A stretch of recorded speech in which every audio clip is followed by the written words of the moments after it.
O desafio é grande, e você, como captador de recursos, tem um papel fundamental nesta mudança.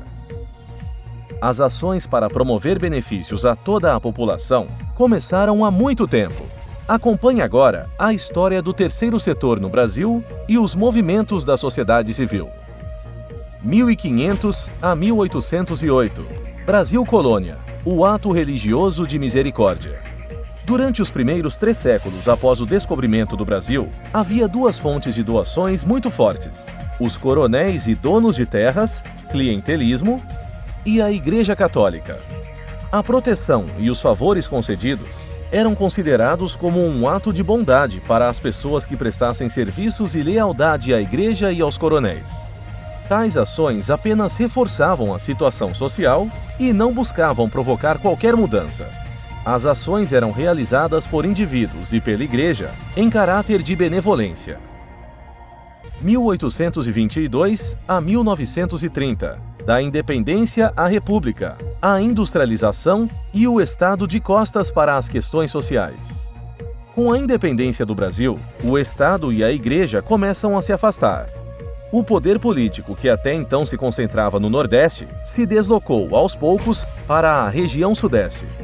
Com o fim da escravidão, o processo de industrialização se intensificou, as grandes cidades começaram a surgir e a população urbana começou a aumentar. Nas últimas décadas do século XIX, começaram a surgir organizações civis ligadas ao trabalho escravo e ao trabalho realizado nas indústrias, como exemplo, as associações profissionais, de classe, sindicais e mutualistas, além das associações abolicionistas, que atuaram durante pouco tempo.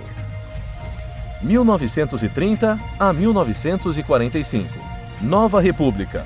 Populismo, intervenção estatal e promoção de assistência.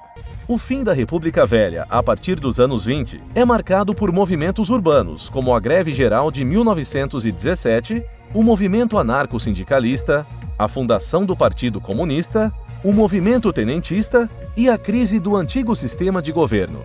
O povo passou a ser um novo ator no cenário político e começou a exigir maior atenção do Estado.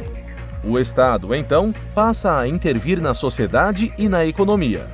Tal atitude, conhecida como assistencialismo, tinha por objetivo evitar crises e ganhar apoio popular. Nesta época, foram criadas as leis trabalhistas, a carteira de trabalho, o Sistema Nacional de Aprendizagem Industrial e Comercial e a Previdência Social. Em 1942, foi criada a Legião Brasileira de Assistência, LBA, para atender os setores fragilizados da população. A direção da LBA fica sob responsabilidade das primeiras-damas, e os recursos vinham ou do governo ou de doações particulares. 1964 a 1988. Regime militar. ONGs, movimentos sociais e busca pela redemocratização. A República Militar marca a separação entre Estado e sociedade, pois o povo foi impedido de atuar no cenário político. As políticas corporativistas de massa por parte do governo foram extintas. O Estado passou a reprimir as organizações e movimentos sociais que não estavam sob seu controle, considerando-os como clandestinos e ilegais. Apenas ações assistencialistas, sob a responsabilidade do governo, podiam atuar junto à população, como o BNH, o COBAL, o MOBRAL e o INPS. A Igreja também foi desligada das estruturas de poder e manteve sua atuação sem intervenção do Estado. Nesta época, cresceram os movimentos sociais autônomos sob cobertura da Igreja. Surgiram também diversas organizações invisíveis aos olhos do Estado, como a Comunidade Eclesiástica de Base e a Teologia da Libertação. Em 1972, aconteceu o Encontro de 72, ou Encontro Ad Hoc, entre as primeiras ONGs, livres da influência do Estado e da Igreja. Foi nesta época também que começaram a surgir os partidos políticos e os sindicatos. 1988 a 2000. Redemocratização. A formação do terceiro setor. Com a redemocratização, houve a retomada da garantia dos direitos. O processo de globalização se intensificou e as pessoas passaram a compartilhar informações por meio da internet e das mídias sociais. A questão ambiental ganhou espaço nas discussões sobre problemas sociais e, por outro lado, a exclusão social se agravou. As organizações da sociedade civil como um terceiro setor se tornaram legalizadas. Com isso, diversas ações locais puderam ser colocadas em prática para ajudar na resolução de problemas globais como a fome, a poluição, etc. A cultura de ação socioambiental e o ativismo cresceram. As organizações sociais passaram a atuar nas causas dos problemas e não somente nos sintomas. 2000 até os dias de hoje. Compartilhamento de responsabilidades. Novos modelos de negócios e iniciativas sociais.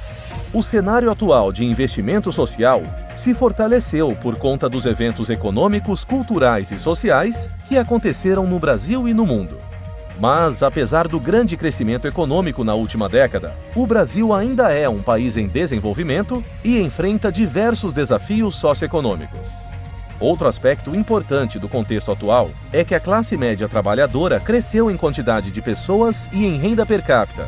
Isso significa que mais pessoas fazem parte da classe média e que a renda delas aumentou. Porém, esse aumento não foi suficiente para garantir de forma plena o acesso a diversos serviços privados, como convênio médico e odontológico ou escolas particulares, por exemplo. Em 2010, existiam 290.692 fundações privadas e associações sem fins lucrativos no Brasil, divididas entre as seguintes categorias: religião, associações patronais e profissionais, defesa de direitos, cultura e recreação, assistência social, educação e pesquisa, saúde, meio ambiente, habitação, outras instituições. Como você viu, desde o descobrimento do Brasil, já existiam ações relacionadas à mobilização de recursos. As 290.692 fundações privadas e associações sem fins lucrativos estão espalhadas entre todas as regiões em quantidades diferentes. Vejam, Norte conta com 4,9%, o Centro-Oeste com 6,5%, já o Nordeste 22,9%, o Sul com 21,5% e a grande parte no Sudeste com 44,2%. O cenário atual de investimento social se fortaleceu por conta dos eventos econômicos, culturais e sociais que aconteceram no Brasil e no mundo.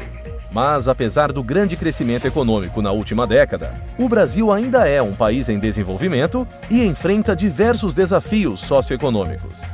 Hoje, no Brasil, 57 milhões de pessoas estão vulneráveis e 9 milhões estão na extrema pobreza. Vale lembrar que a vulnerabilidade social é formada por pessoas e lugares que estão expostos à exclusão social, sejam famílias ou indivíduos sozinhos. As pessoas que estão incluídas na vulnerabilidade social são aquelas que não têm voz onde vivem, geralmente moram na rua e dependem de favores de outros. Quanto à extrema pobreza, o Banco Mundial define a pobreza extrema como viver com menos de $1 por dia, PPP, e pobreza moderada como viver com entre $1 e $2 por dia. Estima-se que 1 bilhão e 100 milhões de pessoas no mundo tenham níveis de consumo inferiores a $1 por dia, e que 2 bilhões e 700 milhões tenham um nível inferior a $2. Outro aspecto importante do contexto atual é que a classe média trabalhadora cresceu em quantidade de pessoas e em renda per capita.